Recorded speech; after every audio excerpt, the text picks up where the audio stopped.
Welcome dear rockets, कैसे हैं आप सभी। आपके सपोर्ट की बदौलत आज हम लेकर आ गए हैं अक्वा गेम सीरीज का पार्ट 3। पिछले 2 पार्ट्स के लिंक्स डिस्क्रिप्शन में है, उनको जाकर देख लीजिए और तब जाकर इस पूरी सीरीज का आप मजा ले पाएंगे। तो पिछले पार्ट में हमने देखा कि निक का एक ईमेल देखकर तिरुसा और माइकल एक गेम खेलने गए थे और शुरू में इनको लगा था कि उन्हें शहर से दूर किसी जगह पे ले जाया गया है और वहीं पर एक गेम चल रहा है। लेकिन बाद में पता चला था कि ये गेम खेलने के लिए असल में इन्हें एक सुनसान आइलैंड पर लाया गया है। पहला गेम आपको पता है कि तिरुसा और माइकल को मिलाकर 4 लोगों के बीच हुआ था, जिसमें तिरुसा और माइकल जीतते थे। थॉमस वहां बड़ा परेशान था क्योंकि उसे कोई अपोनेंट नहीं मिल रहा था और तब पता चला था कि निक ने थॉमस के साथ खेलने के लिए मिशा को चुना था और वो भी ये गेम खेलने के लिए आई थी। मिशा को वहां देखकर सभी चौंक गए थे कि ये यहाँ पर कैसे आ गई। मतलब किसी ने उसे एक्सपेक्ट नहीं किया था वहां पर और ये भी नहीं सोचा था कि मिशा इतना डेंजरस गेम खेलने आएगी। तब निक बताता है कि मैंने ही तुम्हारे दोस्त को एक मैजिकल चाबी देकर मिशा को यहाँ पर बुलवाया था। अब बेन कहता है कि वैसे इसे भी चाबियों का लालच आ गया होगा, इसलिए गेम खेलने आई होगी। अच्छा।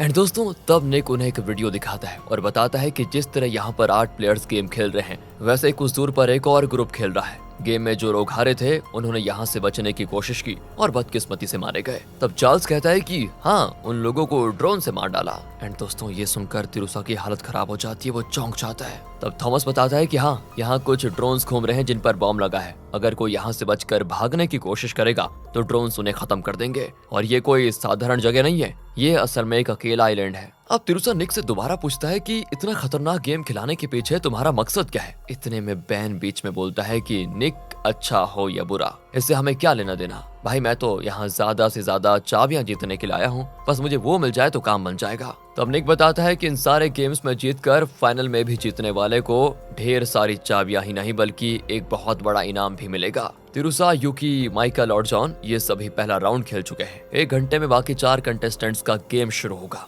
देखते हैं, और जीत हासिल करने के लिए छोटी छोटी कुर्बानियां तो देनी पड़ेंगी भाई। तिरुसा गुस्से में पूछता है कि तुमने मेरे पापा की जो जान ली थी, क्या वो मेरे पापा की छोटी सी कुर्बानी थी?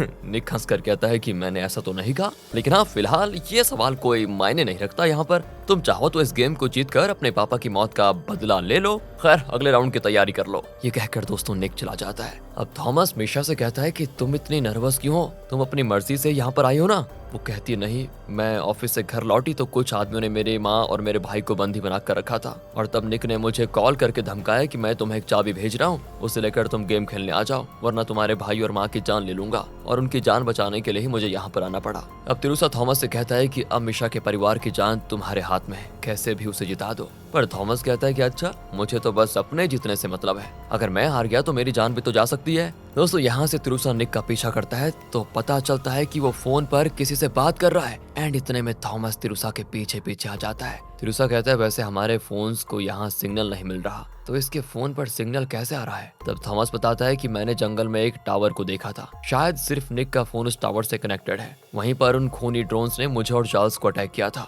शायद वो हमें उस टावर के पास जाने से रोक रहा था। और जब हम वहाँ से भाग रहे थे तो समुद्र तट पर मैंने एक बोट भी देखा। हम उस पर चढ़कर बचने की सोच ही रहे थे कि एक और ड्रोन ने आकर उस बोट को ब्लास्ट कर दिया। ओहो। तिरुसा कहता है कि अगर ऐसा है तो जब तुम और मिशा गेम खेल रहे होंगे तो मैं जाकर उस टावर के साथ अपना मोबाइल कनेक्ट कर दूंगा, फिर शहर में किसी को कॉल करके मदद के लिए बुलाऊंगा, देखते हैं क्या होता है। लेकिन हाँ, एक और बात, अगर मेरा प्लान सफल नहीं हुआ तो प्लीज कैसे भी करके मिशा की खातिर तुम एक राउंड हार जाना, वरना बेचारी का परिवार मिट जाएगा। पर दोस्तों, थॉमस इसका कोई जवाब न देते हुए निकल जाता है। दूसरी ओर मिशा अपनी माँ और भाई की फोटो देख रही होती है एंड तब तिरुसा उसे एक मैप दिखाता है जो थॉमस ने बनाया था, वो भी तब जब वो जंगल में घूम रहा था। वो बताता है कि तुम्हारे ओरुचि ऐप की मदद से अगर हम इस टावर का कंप्यूटर हैक कर ले तो शहर में किसी को कांटेक्ट करके तुम्हारी माँ और तुम्हारे भाई को बचाया जा सकता है। वैसे निक ने उन दोनों को छुपा के कहाँ रखा है, पर मिशा नहीं जानती कि वो दोनों इस वक्त कहाँ रखे गए हैं। एंड दोस्तों, तभी मिशा के फोन पर ओरुचि ऐप बताता है, मुझे उस कंप्यूटर के साथ कनेक्ट कर दो, फिर मैं शहर के सारे सीसीटीवी कैमरास को कंट्रोल कर सकता हूँ और आसानी से पता लगा सकता हूँ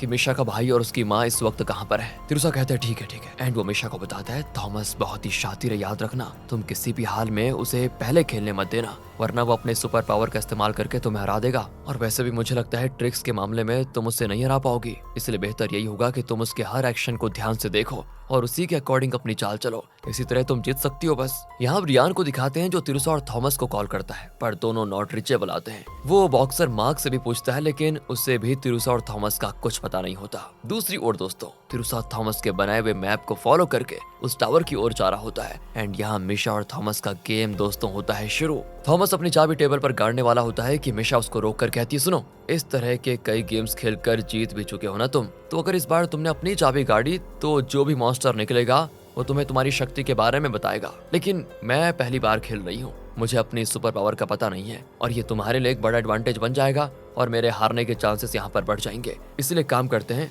इस गेम में मेरी चाबी इस्तेमाल होगी ताकि मुझे भी तो अपनी पावर का पता चले, ताकि जब डीमन आएगा तो वो मुझे मेरी शक्ति के बारे में बताएगा और मैं तब तुम्हारे अच्छे से मुकाबला कर पाऊंगी। थॉमस को भी दोस्तों उसकी बात सही लगती है और वो कहता है, ठीक है, तुम भी क्या याद रखोगी, जाओ गाड़ दो अपनी चाबी। एंड दोस्तों दूसरी ओर चार्ल्स और बैन के बीच गेम शुरू होता है। बैन कोई मामूली आदमी नहीं बल्कि जापानीज चेस गेम में एक्सपर्ट है और ये आज तक एक भी गेम नहीं हारा। नॉर्मल इंसान के आईक्यू से कई ज्यादा है इसका आईक्यू और अब पता नहीं बेचारे चार्ल्स का क्या होगा। यहाँ मिशा अपनी चाबी गाड़ती है तो मॉन्स्टर प्रकट होता है।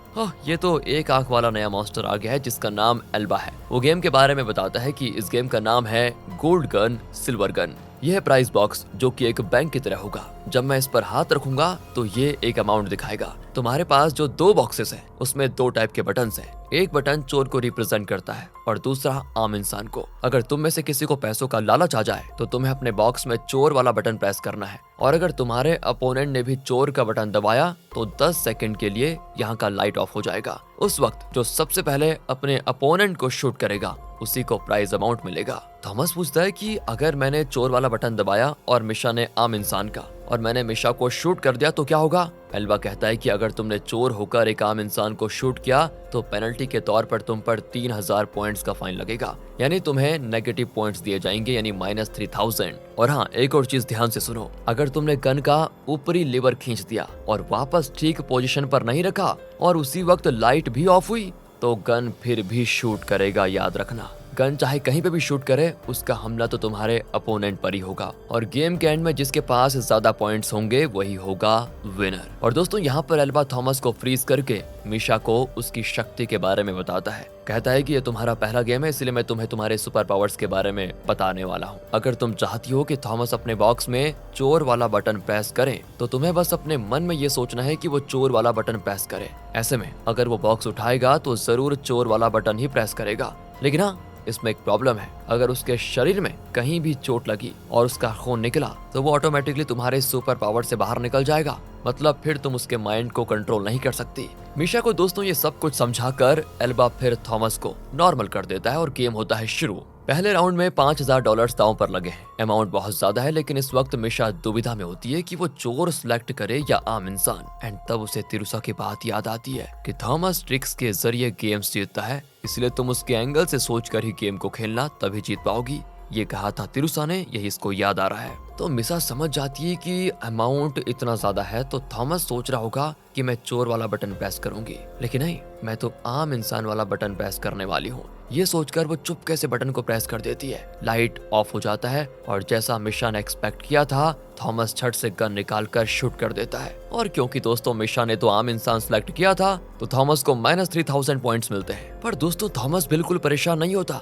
दूसरी ओर तिरुसा को दिखाते हैं, वो टावर को ढूंढ रहा होता है तो पता चलता है कि यूकी उसका पीछा कर रही है। वो कहती है, मुझे तुमसे चिढ़न थी कि तुमने मुझे हरा दिया, लेकिन अब मुझे तुम्हारी फिक्र भी है क्योंकि तुम्हारे पास मेरी मैजिकल चाबी है। उस चाबी के बिना मेरी लाइफ फिर से शून्य हो जाएगी। अगर तुम्हें कुछ हो गया तो वो चाबी मेरे हाथ कभी नहीं आएगी, इसीलिए तुम्हारा पीछा कर रही थी। अचानक एक ड्रोन इन पर हमला करने आता है और ये लोग बचकर एक ऊंची चट्टान के एज पर खड़े हो जाते हैं। अब दोस्तों इससे पहले कि ड्रोन इन पर बॉम्ब फेंके, दोनों नीचे कूद जाते हैं। दूसरी ओर अगला राउंड होता है शुरू तो मिशा थॉमस का ध्यान भटकाने के इरादे से कहती है, तुमने तो तिरुसा को ही हरा दिया था। इतना शातिर खिलाड़ी होकर अगर तुम मुझसे हार गए तो तुम्हारी बड़ी इंसल्ट होगी, है ना? पर दोस्तों ये थॉमस उसके जाल में फंसने वाला नहीं है। फिर दोनों अपने अपने बटन्स प्रेस करते हैं और लाइट ऑफ होता है। इस बार भी थॉमस ही शूट करता है क्योंकि उसने चोर सिलेक्ट किया था, पर उसने सोचा भी नहीं था कि मिशा इस बार भी आम इंसान को सिलेक्ट करेगी। इसी वजह से थॉमस को फिर से -3000 पॉइंट्स मिलते हैं, यानी दोस्तों अब उसके टोटल पॉइंट्स हैं -6000। और अगर इन दोनों ने चोर सिलेक्ट किया होता और लाइट ऑफ हुई होती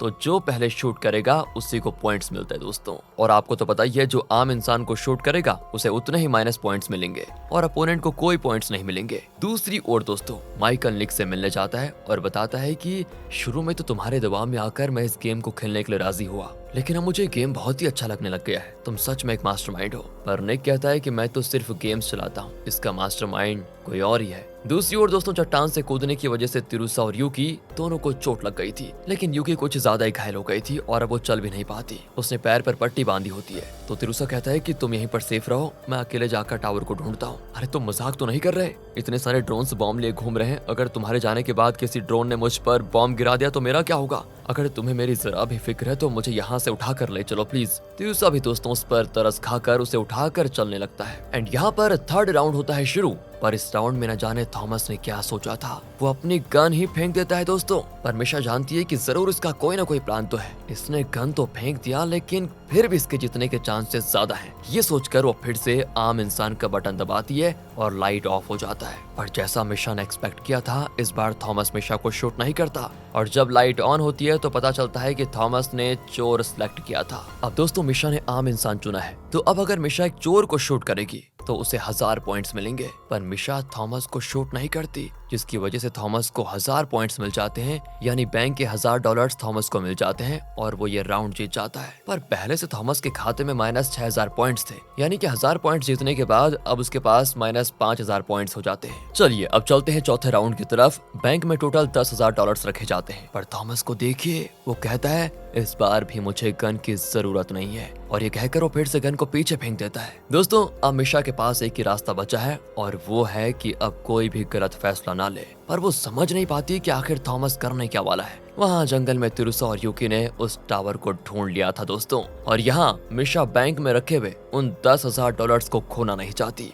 और इस बार वो करती है चोर को सिलेक्ट। वो सोचती है कि इस बार थॉमस भी जरूर चोर ही सिलेक्ट करेगा, इसीलिए लाइट ऑफ होते ही वो झट से थॉमस को शूट कर देती है। पर यहाँ एक गन शॉट के बजाय 2 गन शॉट सुनाई देते हैं और जब लाइट वापस आती है तो पता चलता है कि दोनों ने चोर ही सिलेक्ट किया था। इतना ही नहीं दोस्तों, थॉमस के बोर्ड पर कोई बुलेट नहीं लगा होता है, लेकिन मिशा के बोर्ड पर बुलेट का निशान होता है, जबकि थॉमस ने गन हाथ में उठाया ही नहीं था। मिशा चौंक जाती है और हम भी कि ये कैसे हो सकता है। तो अब थॉमस हंसने लगता है कि शायद तुमने गेम के रूल्स ठीक से नहीं सुने हैं। लाइट ऑफ होने से पहले अगर गन का लीवर खींचा जाए और उसे वापस उसकी पोजीशन पर ना रखा जाए तो लाइट ऑफ होने पर वो अपने आप शूट करेगा, और वो जहां भी शूट करे गोली तो अपोनेंट को ही लगेगी। और मैंने उसी रूल का फायदा उठाया और ये गेम यानी राउंड जीत गया। और दोस्तों अब मिशा को पता चलता है कि थॉमस ने जानबूझकर पहले 2 राउंड हारे थे ताकि ये रूल मिशा के जहन में ही ना रहे। थॉमस कहता है अब समझिएगा मेरी शात्री है,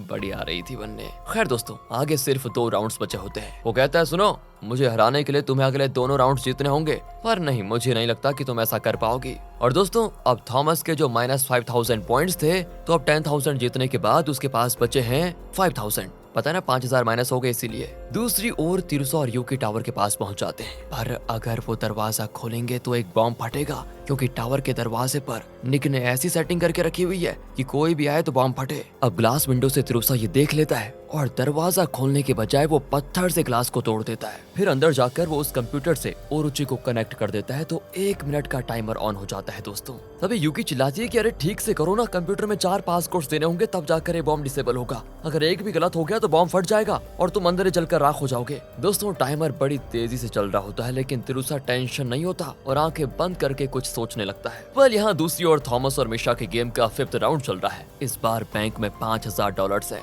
अगर मिशा उसे जीत गई तो दोनों के 5000 पॉइंट्स हो जाएंगे और 6th राउंड में मिशा के जीतने के चांसेस बढ़ जाएंगे दोस्तों। अब ये सारी चीजें सोचकर मिशा इस बार अपने सुपर पावर यूज करने का फैसला करती है और थॉमस से कहती है कि ये गेम बहुत ही बोरिंग हो रहा है, इसे थोड़ा इंटरेस्टिंग बनाने के लिए क्यों ना इस राउंड में तुम मेरा बॉक्स ले लो और मैं तुम्हारा ले लूं। थॉमस कहता है कि वाह ये तो बहुत ही अच्छा आइडिया है, कहकर वो दोनों बॉक्सेस को एक्सचेंज कर लेते हैं दोस्तों। थॉमस कहता है कि अब हम दोनों ही चोर सेलेक्ट करते हैं, फिर गेम ड्रॉ हो जाएगा और फिर 6th राउंड और भी इंटरेस्टिंग हो जाएगा, है ना, क्या कहती हो? अब मिशा भी हाँ कह देती है, लेकिन लाइट ऑफ होते ही दोनों एक दूसरे को शूट करते ही नहीं। और फिर लाइट वापस आती है तो पता चलता है कि मिशा ने चोर सिलेक्ट किया था, लेकिन थॉमस ने आम इंसान सिलेक्ट करके रखा हुआ था। दोस्तों अगर थॉमस मिशा को शूट कर देता तो थॉमस को 5000 पॉइंट्स मिल जाते, पर क्योंकि उसने शूट नहीं किया तो मिशा को 5000 पॉइंट्स मिल जाते हैं। पर अब थॉमस तो समझ ही नहीं पाता कि ये कैसे हुआ। उसने तो चोरी सिलेक्ट किया था, फिर ये आम इंसान वाला बटन कैसे सिलेक्ट हुआ, ये बटन कैसे बदल सकते हैं नहीं। लेकिन दोस्तों सिर्फ मिशा जानती है कि उसने अपने सुपर पावर की मदद से थॉमस का माइंड कंट्रोल किया ताकि वो आम इंसान ही सिलेक्ट करे। यहाँ दूसरी ओर बेन और चार्ल्स के बीच चल रहा गेम में बेन ने चार्ल्स को बड़ी आसानी से हरा दिया था और यहाँ मिशा और थॉमस का 6th राउंड शुरू होता है। इस बार बैंक में $10,000 रखे गए हैं। मिशा फिर से अपने सुपर पावर का इस्तेमाल करने का फैसला करती है। अगर मिशा ने ऐसा किया, थॉमस वही बटन प्रेस करेगा जो मिशा चाहेगी। तो मिशा दोबारा मन में सोच लेती है कि थॉमस आम इंसान सिलेक्ट करे और वो बहुत ही कॉन्फिडेंट होती है वही ये गेम जीतेगी। इसीलिए वो खुद चोर का बटन प्रेस करती है दोस्तों। लेकिन जब लाइट ऑफ होती है ना तो थॉमस मिशा को शूट कर देता है दोस्तों, और जब लाइट ऑन होती है तो पता चलता है दोनों ने ही चोर ही सिलेक्ट किया था। मिशा तो चौंक जाती है कि ये कैसे हो सकता है, मेरी सुपर पावर का क्या हुआ, वो काम क्यों नहीं करी जितना तो मुझे चाहिए था। एंड तब थॉमस हंसकर कहता है कि तुम्हें क्या लगा कि मैं बार बार धोखा खाऊंगा। जब मैंने चोर बटन प्रेस किया लेकिन असल में आम इंसान सिलेक्ट हुआ, तभी मुझे शक हो गया था कि तुम अपनी पावर का मुझ पर इस्तेमाल कर रही हो। मुझे पता चल गया था कि तुम्हारा पावर मुझे तभी कंट्रोल कर सकता है जब मैं अपने हाथ से बटन को टच करूंगा। इसीलिए मैंने हाथ से बटन को टच करने के बजाय एक पेन से चोर का बटन प्रेस किया। बताओ, देखा तुमने? और इसीलिए तुम मेरे माइंड को कंट्रोल नहीं कर पाए। जब तुम एक्सपेक्ट कर रही थी कि मैं आम इंसान सिलेक्ट करूंगा तो मैंने अपनी मर्जी के मुताबिक चोर सिलेक्ट किया। दोस्तों ये सुनकर मिशा बहुत रोती है कि अब मेरे भाई और मेरी माँ को कोई नहीं बचा सकता। दूसरी ओर तिरुसा और यूकी उस कंप्यूटर पर सही पासकोड एंटर करने की कोशिश में लगे होते हैं। एंड तब तिरुसा को थॉमस का दिया हुआ मैप याद आता है। उसमें ये लोग जिस रास्ते से इस टावर तक पहुंचे थे वो रास्ता जेड जैसा शेप में था, यानी अगर कीपैड पर देखें तो ये हुआ 1379। तो तिरुसा गैस करता है कि शायद यही पासकोड होगा और वो पैनल में उसी नंबर को एंटर करता है जो कि सही भी था दोस्तों। और फाइनली इस तरह बॉम्ब डीएक्टिवेट हो जाता है। अब तिरुसा उस कंप्यूटर को हैक करके मिशा के परिवार का लोकेशन ट्रेस कर लेता है जिसे निक ने किडनैप करके रखा था। वो तुरंत रियान और मार्क को इन्फॉर्मेशन देता है और वो वहाँ पर जाते हैं और निक के आदमियों को मारकर मिशा की माँ और भाई को रेस्क्यू कर लेते हैं। अब तिरुसा भी फटाफट मिशा को यह खुशखबरी देने आता है। मिशा तो उसको गले लगाकर रोने लग जाती है और थैंक कहती है। अब तिरुसा थॉमस से पूछता है कि अगर मैं निक के कंप्यूटर को हैक करने में सफल नहीं होता तो क्या तब भी तुम मिशा को हरा देते? थॉमस हंसकर कहता है कि मुझे पता था तुम जरूर निक के कंप्यूटर को हैक कर लोगे। अगर इस गेम में मैं हार जाता तो मेरी मैजिकल चाबी के साथ जो मेरी लाइफ जुड़ी हुई है वो मिशा के हाथ में चली जाती। लेकिन अगर उसके अगले गेम में यह हार गई तो सिर्फ इसकी ही नहीं, इसके साथ मेरी जान भी खतरे में पड़ जाएगी। इससे बेहतर तो यही था कि इस गेम में मैं जीत जाता। तो अब होगा ये कि मिशा की चाबी मेरे पास है और उस चाबी के साथ मिशा की लाइफ भी अब मेरे पास सुरक्षित रहेगी, इसकी जान खतरे में नहीं पड़ेगी। एंड दोस्तों तब निक आकर कहता है कि तुम्हारा अगला राउंड 1 घंटे में शुरू होगा। तभी वहाँ पर माइकल आता है तो निक निकल जाता है। तिरुसा उससे कहता है कि क्या तुम निक के साथ मिले हुए हो? माइकल कहता है अरे तुम मुझे गलत समझ रहे हो। निक के नजदीक जाकर मुझे ये पता लगा कि असल में निक के ऊपर एक बॉस है जिसके पास 50 मैजिकल चाबियां ऑलरेडी है। यहाँ के सारे गेम्स जीतकर जो फाइनल विनर होगा उसके साथ निक का बॉस खेलेगा और 1 घंटे के बाद फिर से अगला गेम शुरू होगा जो कि एक टीम गेम है। इस पर तिरुसा और यूकी एक टीम और माइकल और जॉन दूसरी टीम में होते हैं। गेम मास्टर है लीजा जो बताता है कि इस गेम का नाम है बास्केट फ्रूट्स। हर प्लेयर के पास 15 वुडन ब्लॉक्स होंगे जिनमें लौकी, संतरा, अंजीर, एप्पल और नाशपाती फ्रूट्स के 3-3 ब्लॉक्स होंगे। हर फ्रूट का वैल्यू उसी ब्लॉक पर डॉट्स के जरिए बताया गया होगा। तो गेम की शुरुआत में तुम्हें अपने किसी 5 ब्लॉक्स को आगे रखना होगा। उन ब्लॉक्स को आपके अपोनेंट्स नहीं देख सकते, लेकिन आप जो ब्लॉक्स रखेंगे उन फ्रूट्स के हिसाब से इस छोटे से मैदान में कुछ गोटियां लुढ़क कर आएंगी। सोच लो अगर यूकी कहेगी कि मैदान में 5 एप्पल्स हैं और आपको लगता है कि वो गलत है तो तुम्हें कहना होगा कि हमें उस पर शक है। पर ध्यान रहे, शक शब्द का इस्तेमाल करना होगा, तब जाकर मैं ये रिवील करूंगा कि असल में मैदान में कितने एप्पल्स हैं। अगर यूकी के बताए हुए नंबर से वो बहुत कम निकला तो तुम वो राउंड जीत जाओगे। अगर वो सही निकला तो यूकी जीत जाएगी और अपोनेंट गेम से एलिमिनेट हो जाएगा। इस गेम में एक और शर्त है, क्योंकि तुम 4 लोग खेल रहे हो तो ये भी पॉसिबल है कि एक राउंड में तुम तीनों एक ही फ्रूट वाले ब्लॉक्स को आगे रखोगे। मतलब तब मैदान में एक ही फ्रूट के 12 गोटियों के होने के चांसेस होंगे। अगर ऐसा हुआ तो ऑटोमेटिकली शक की गुंजाइश होगी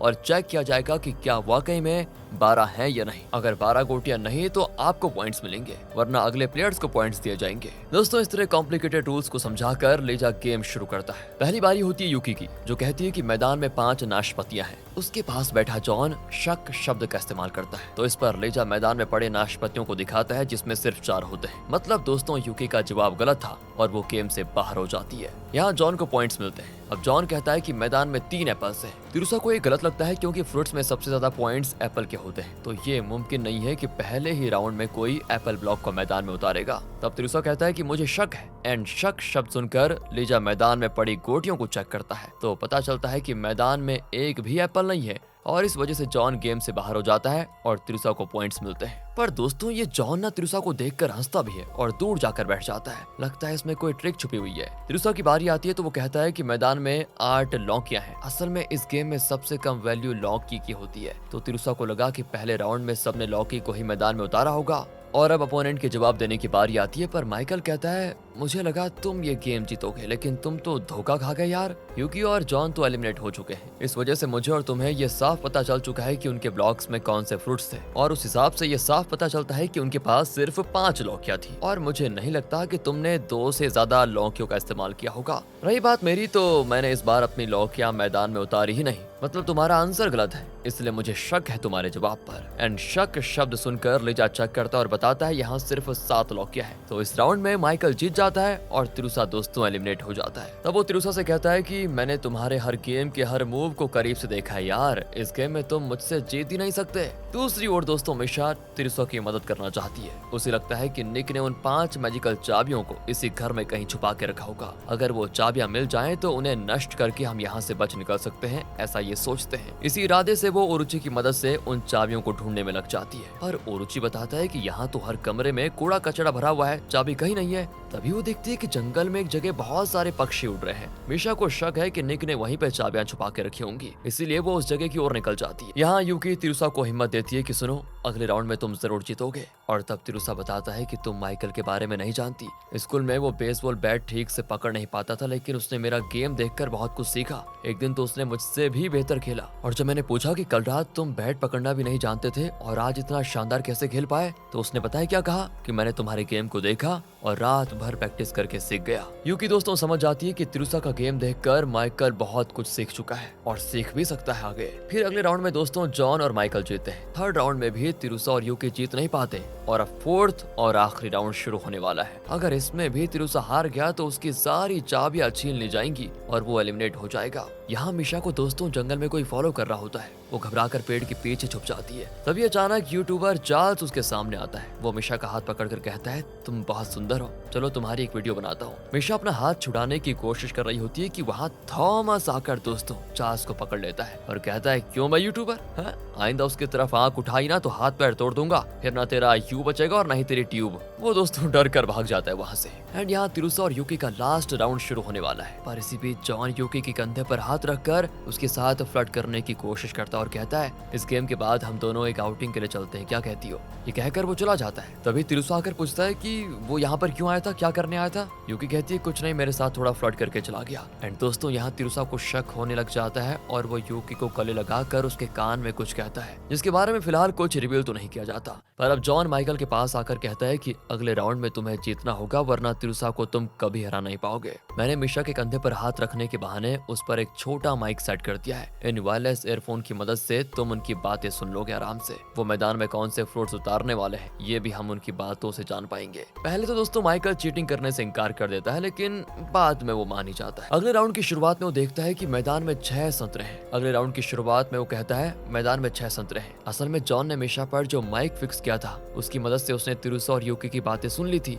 इसलिए वो बहुत ही कॉन्फिडेंटली कहता है कि हाँ मुझे यूकी पर शक है। तो इस पर गेम मास्टर लीजा चेक करता है और कहता है तुम्हारा जवाब गलत है, मैदान में सिर्फ 3 संतरे हैं। और इस तरह दोस्तों पहली बारी में माइकल एलिमिनेट हो जाता है। माइकल तो बौखला जाता है कि मैं हार कैसे गया। तब तिरुसा रिवील करता है कि जब यूकी ने उसे बताया कि जॉन बेवजह उसके कंधे को टच करके गया था, तो तिरुसा को शक हो गया और उसने मिशा को गले लगाने के बहाने देख लिया कि वहाँ पर माइक फिक्स किया गया है। उसने जानबूझकर उसके कान में झूठ बोला था कि पहले राउंड में तुम 3 संतरे मैदान में उतारना और उसके बाद मैं 3 संतरे उतारूंगा। यही सुनकर दोस्तों माइकल ने गलत जवाब दे दिया। इस तरह एन वक्त पर तिरुसा ने यूकी की मदद से माइकल को बाहर कर दिया और अब बचे हैं सिर्फ जॉन और यूकी। इसी तरह की ट्रिक से जॉन को भी हराकर तिरुसा के पॉइंट्स के साथ यूकी के पॉइंट्स जुड़ जाते हैं। अब इस गेम को जीतने के लिए तिरुसा को सिर्फ 5 पॉइंट्स की जरूरत है। पर यहाँ पर जॉन अपने सुपर पावर को यूज करता है, जिसके जरिए अगर वो अपनी एक आंख से किसी की आंखों में देखे तो उसे पता चल जाएगा कि वो क्या देख रहा है। तो वो तिरुसा की आंखों में देखकर पता लगाने की कोशिश करता है कि तिरुसा के पास कौन से फ्रूट्स वाले ब्लॉक्स हैं, पर तिरुसा उसकी चाल खूब समझता है और अपनी आंखें बंद करके सारे ब्लॉक्स को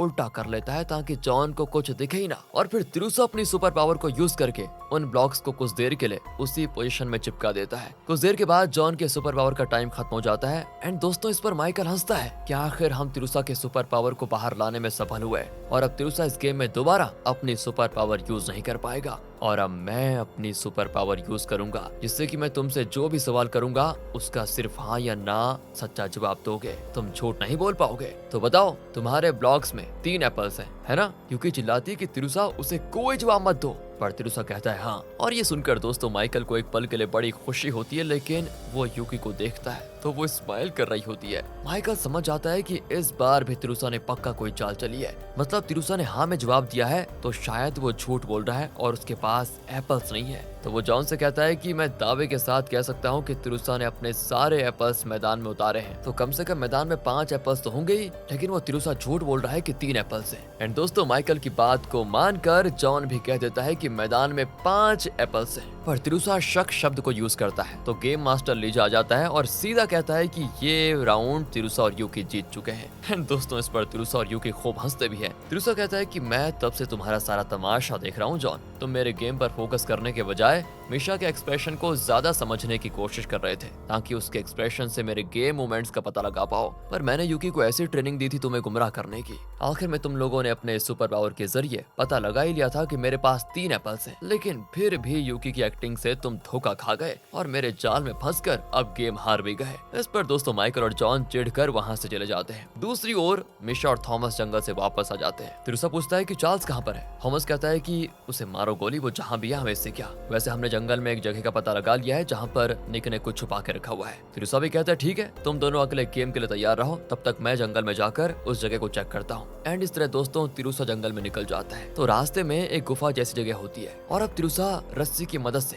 उसके अंदर उतरने की कोशिश करता है तो रस्सी ढीली हो जाती है और वो नीचे गिरने वाला होता है, लेकिन तभी कोई रस्सी पकड़कर तिरुसा को ऊपर खींचने लगता है और ये देखिए ये कोई और नहीं तिरुसा का खुद का दोस्त माइकल है। माइकल कहता है तुम उस जगह को ढूंढ रहे हो ना जहाँ निक ने अपनी सारी चाबियां छुपा के रखी हुई है, आओ मैं तुम्हें बताता हूँ। पर तिरुसा कहता है कि अच्छा मैं तुम पर कैसे विश्वास कर लूं। माइकल कहता है अरे क्या बात कर रहे हो, तुम मुझे अपना दुश्मन मानते हो क्या? मैं तुम्हारा दोस्त हूँ यार और हमेशा मैं तुम्हारा ही साथ दूंगा। तुम्हारी मदद करने के लिए ही मैं निक के साथ क्लोज हुआ ताकि वो मुझ पर विश्वास करे और अपने सारे सीक्रेट्स मुझे बताए। अगर मैंने गेम जीता और सारी चाबियां हासिल कर भी ली तब भी मैं तुम्हारी ही मदद करूंगा। पर तिरुसा कहता है सॉरी यार, ये सब तूने मुझे पहले क्यों नहीं बताया, मैं खामखा तुझे गलत समझ रहा था। हाँ कोई बात नहीं, वैसे मुझे पता चला है कि निक का जो बॉस है वो गेम खेलने में बहुत एक्सपर्ट है और अभी तो मैं और ज्यादा इन्फॉर्मेशन पता लगाने की कोशिश कर रहा हूँ, देखते हैं क्या होता है। तभी वहाँ के लाउड स्पीकर पर अनाउंस होता है दोस्तों कि अगला गेम शुरू होने वाला है। उस गेम में मिशा और थॉमस एक टीम में होंगे और बैन और चार्ल्स दूसरी टीम में। अब अगले सीन में थॉमस को दिखाते हैं जिसे नींद में अपनी माँ और बहन की मौत के बारे में कुछ बुरे सपने आते हैं। वो झट से उठ खड़ा होता है और बड़बड़ाता है कि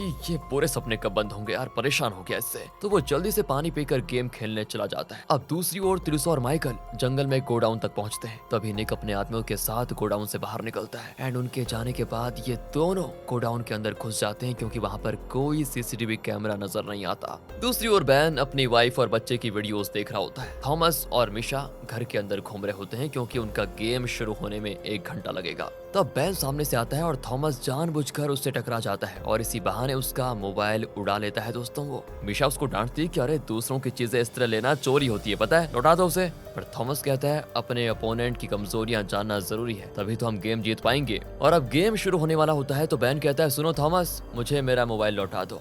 थॉमस तो चौंक जाता है कि अच्छा तुम्हें पहले से पता था क्या, तो वापस क्यों नहीं मांगा? वो इसीलिए कि तुम मेरे मोबाइल की वीडियोस देखकर मेरी कोई कमजोरी जान नहीं सकते। और फिर चाबी काट कर गेम मास्टर एल्बा को बुलाया जाता है जो बताता है इस गेम का नाम है क्ले गेम। पहली टीम का एक प्लेयर इस दरवाजे से अंदर जाएगा और वहाँ पर एक कागज पर वो कुछ भी लिख सकता है। फिर दूसरी टीम के प्लेयर को वहाँ पर जाकर उस पेपर पर जो लिखा होगा उसे चिकनी मिट्टी से एक मॉडल की तरह बनाना होगा। एग्जाम्पल के लिए अगर मिशा अंदर जाकर स्टार लिखती है तो अगली टीम के प्लेयर को जाकर चिकनी मिट्टी का स्टार बनाना होगा। फिर अपोनेंट टीम का कोई उस स्टार में कुछ चेंज भी कर सकता है। फिर उस मॉडल को बनाने वाली टीम के प्लेयर को पता लगाना होगा कि असल में उस मॉडल में क्या चेंज किया गया है। दरवाजे के अंदर जाने वाले प्लेयर के अलावा जो बाहर होंगे वो किसी कुर्सी पर लगभग बेहोश हालत में बैठे होंगे। जब वो प्लेयर दरवाजे से वापस बाहर आएंगे तभी तुम लोगों को फिर से होश आएगा। पहले राउंड में चार्ल्स अंदर जाकर उस कागज पर लिखता है कुत्ता। फिर वो बाहर आकर अपनी सीट पर बैठते ही बेहोश हो जाता है। फिर मिशा अंदर जाकर मिट्टी से कुत्ता बनाती है, पर वो यहाँ रुकती नहीं और साथ ही उस कुत्ते के लिए एक बड़ा घर भी बनाती है। उसके बाहर जाते ही बैन अंदर आता है, जो कुत्ते के घर का दरवाजा मिट्टी से बंद कर देता है और बाहर आ जाता है। फिर थॉमस अंदर जाता है और अब उसे पता लगाना है कि बैन ने इस मॉडल में क्या बदलाव किया है। पर अब मुश्किल यह है कि यहाँ 2 मॉडल्स हैं, एक घर का और एक कुत्ते का। चार्ल्स ने कागज पर क्या लिखा था ये तो चार्ल्स के अलावा सिर्फ मिशा और बैन जानते हैं। थॉमस को पता नहीं होता कि ओरिजिनली चार्ल्स ने कागज पर लिखा क्या था, पर घर को देखकर वो समझ जाता है कि इस घर का दरवाजा मिट्टी से बंद किया गया है। वो सोचता है कि बैन ने यही चेंज किया होगा, तो वो बाहर जाकर बताता है कि घर का दरवाजा बंद करके उस पर मिट्टी लगाई गई है। पर गेम मास्टर लीजा कहता है कि तुम्हारा जवाब गलत है। एंड अब थॉमस चौंक जाता है कि ये क्या कह रहे हो। घर को देखकर साफ पता चलता है कि दरवाजे वाली दीवार पर गीली मिट्टी लगी है, मतलब वही चेंज किया होगा ना। पर लीजा कहता है नहीं, असल में चार्ल्स ने पेपर में सिर्फ कुत्ता लिखा था, लेकिन तुम्हारी टीम की मिशा ने सिर्फ कुत्ता नहीं बनाया बल्कि उसके लिए एक बड़ा घर भी बना दिया। उसके बाद जो बैन अंदर गया तो उसे पता था कि तुम्हारा ध्यान कुत्ते पे नहीं जाएगा, क्योंकि घर उससे कई ज्यादा बड़ा था। तुम्हें लगा कि असली मॉडल तो घर ही है और तुमने उसके बदलाव को पहचाना, कुत्ते के बारे में सोचा ही नहीं। असल में बैन ने सिर्फ घर का दरवाजा ही सील नहीं किया, बल्कि उस छोटे से कुत्ते के पीछे एक छोटी सी पूंछ लगा दी थी, जिसकी तरफ शायद तुम्हारा ध्यान गया ही नहीं। तुमने असली मॉडल पर जो बदलाव था वो पहचाना ही नहीं, इसीलिए इस राउंड में चार्ल्स और बैन जीतते हैं। पर दोस्तों अगला राउंड होता है तो उसमें मिशा और थॉमस जीतते हैं और अब तीसरे राउंड में बैन की टीम पेपर पर लिखती है पानी, जिसे देखकर थॉमस मिट्टी से पानी जैसा कुछ बनाता है और उसे पता है कि जब बैन अंदर आएगा तो वो इसमें कोई ना कोई छेड़खानी तो जरूर करेगा और फिर मिशा को सही जवाब देने में बहुत मुश्किल हो जाएगी। इसलिए यहीं से मिशा की मदद करने के लिए वो मिट्टी के एक ब्लॉक के 2 हिस्से करके उसके बीच में पानी शब्द लिखकर उसे वापस बंद कर देता है। एंड वो बहुत ही खुश होता है कि इस बार तो हमें जीतेंगे, लेकिन होता है उसका बिल्कुल ही उल्टा। बैन अंदर जाकर उस मॉडल पर कुछ चेंज करके बाहर आ जाता है और जब मिशा अंदर जाती है ना तो उसे कुछ समझ ही में नहीं आता कि आखिर क्या चीज है, किस चीज का मॉडल है। लेकिन तब वो मिट्टी के उन ब्लॉक्स को देख लेती है जिसमें से एक ब्लॉक पर कुछ मार्क क्या होता है। मिशा समझ जाती है कि जरूर थॉमस ने इसके अंदर कोई क्लू छोड़ा होगा। वो भी उस ब्लॉक को उतार कर उसको खोलकर देखती है तो उसमें एक शब्द लिखा होता है एंड वो बाहर आकर पानी कहने के बजाय कहती है बर्फ। अब ये सुनकर थॉमस भड़क जाता है कि ये कैसे हो सकता है। तो बैन बताता है कि मुझे पता था कि तुम मिशा के लिए जरूर कोई ना कोई क्लू छोड़ोगे, इसीलिए मैंने भी वो ब्लॉक देखा और उसके अंदर जो तुमने पानी शब्द लिखा था उसे मिटाकर मैंने बर्फ लिख दिया। तुम्हारे जाल में तुम ही फंस गए। थॉमस दोस्तों अब डरने लगता है कि कहीं हम ये गेम हार ना जाए। दूसरी ओर तिरुसा को दिखाते हैं। वो और माइकल गोडाउन में एक जगह पर कुछ मास्टर कंप्यूटर को देख लेते हैं जिसमें कुछ जगहों को रेड मार्क में किया गया है। माइकल कहता है कि निक की बातों से मुझे लगा कि ये कोई बड़े लेवल का ऑपरेशन है। तिरुसा कहता है कि मुझे तो ये बहुत ही बड़ा मिलिट्री ऑपरेशन लग रहा है और मैप को इस जगह को मार्क करके बॉस लिखा हुआ है, यानी निक का बॉस इसी लोकेशन पर होगा। लगता है वो चाइना से यहाँ पर आ रहा है। फिर वो उस जगह की तलाशी लेते हैं। तब तिरुसा को वहाँ पर एक बटन दिखता है जिसे प्रेस करने पर वहाँ के 2 रैक्स अपने आप हटने लगते हैं और बीच में निक की सारी मैजिकल चाबियां होती है। लेकिन इनकी बदकिस्मती थी कि उसी पल निक अंदर आ जाता है। तिरुसा जल्दबाजी में सारी चाबियां अपने बैग में डाल देता है और चाबी वाला बोर्ड एकदम खाली देखकर निक घबराने के बजाय हंसता है। दोस्तों उसके आदमी कहते हैं कि वो लोग ज्यादा दूर तक नहीं गए होंगे, हमें जल्द ही उनको पकड़ना होगा। पर दोस्तों निक को देखिए जरा भी टेंशन नहीं होती उसे। वो कहता है कोई बात नहीं, वो लोग कहीं नहीं जा सकते। ये कहकर वो बड़े आराम से बाहर निकल जाता है। एंड दोस्तों ये दोनों अंदर छुपे उनकी बातें सुन रहे होते हैं। तब तिरुसा माइकल से कहता है कि तुम थोड़ी देर बाद सेफली वापस आ जाना, मैं पहले जाता हूँ। माइकल भी मान जाता है और तिरुसा बैग लेकर वहाँ बंगलो पर पहुँचता है। पर जब वो बैग खोलता है तो उसमें एक भी चाबी नहीं होती। वो चौंक जाता है कि ये कैसा जादू है, मैंने खुद सारी चाबियां इसमें डाली थी। तो दोस्तों अब तिरुसा अपनी एक मैजिकल चाबी को निकाल कर यूकी की मदद से मॉन्स्टर को बुलाता है और कहता है मैं और यूकी इस मिठाई के लिए गेम खेलना चाहते हैं, लेकिन गेम खेलने से पहले मैं आपसे ये पूछना चाहता हूँ कि मैंने निक के सेफ से उसकी 50 मैजिकल चाबियां निकाल कर इस बैग में रखी थी, लेकिन अब सारी की सारी चाबियां गायब हैं। तो इस पर मॉन्स्टर रिवील करता है कि मैजिकल चाबियों को तुम उसके ओनर की अनुमति के बिना कहीं नहीं लेकर जा सकते। तुम चाहे जितनी भी बार निक से चाबियां चुरा लो, लेकिन सारी चाबियां वापस उसी के पास पहुंच जाएंगी। दूसरी ओर दोस्तों थॉमस इस राउंड को जीतने के लिए अपने सुपर पावर को यूज करने का फैसला करता है, जिसके बारे में उसने अब तक किसी को कुछ नहीं बताया था। तो वो दरवाजे पर अपने हाथ से एक सर्कल बनाता है, तो वहाँ पर एक मैजिकल चक्र बनता है और तभी पीछे से 2 अमानुष्य हाथ उसकी तरफ बढ़ते हैं और इसी के साथ ये सीन यहाँ पर होता है खत्म। और इसी सीन के साथ होता है अकमा सीरीज पार्ट 3 का दी एंड। इस सीरीज का 4th पार्ट जो कि इस सीरीज का लास्ट पार्ट भी है दोस्तों, बहुत ही थ्रिलिंग है, इसलिए किसी भी कीमत पर उसे मिस मत करिए। और अगर ये वीडियो अच्छा लगा हो, स्टोरी अच्छी लगी हो, एक्सप्लेनेशन अच्छा लगा हो तो इसे ज्यादा से ज्यादा शेयर करने की कोशिश करें। मिलते हैं आपसे अगली वीडियो में, ध्यान रखेगा अपना and finally thanks for watching.